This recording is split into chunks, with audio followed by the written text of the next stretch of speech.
Tara, silipin natin ang isang espesyal na book donation para sa Lakeshore Colleges. Ayon kay Nelvian C.C. Valenzuela, hindi lang ito basta libro. Ito raw ay mga gabay sa buhay. Okay, unahin natin yung mga librong para sa pagbuo ng matatag na pagkatao. Una sa listahan, Paalala ni Lolo. Ito yung magiging kompas mo para sa makabuluhang buhay. Kasi ang focus dito, yung character mo, hindi lang yung pang-exam.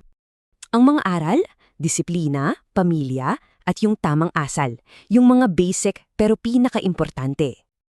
So, may pundasyon ka na. Ngayon, pag-usapan naman natin ang mga diskarte sa tagumpay.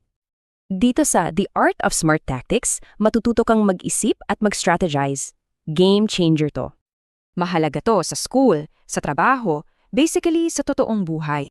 Sunod naman, The Self-Rescue Playbook. Ito ay para sa inner strength mo. Ang paalala, minsan kailangan mo munang sagipin ang sarili mo. Napaka-powerful niyan. So, itong dalawa para sa external tactics at internal toughness mo. Kompleto. Okay, paano naman natin gagamitin to para buuin ang ating future? Well, nandiyan ang The Future You Formula para tulungan kang kumilos ngayon para sa bukas. Tandaan, ang success, hindi tsamba. Pinaghahandaan yan.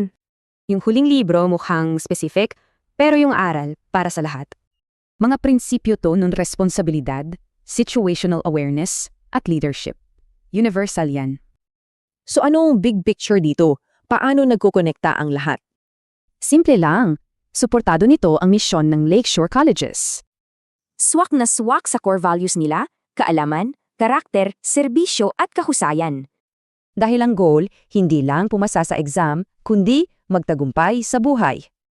Ito yung buod ng lahat. Pag ibinahagi mo ang kaalaman, nagiging legacy yan. Kaya ang tanong para sa'yo, paano mo naman ibabahagi ang sayo?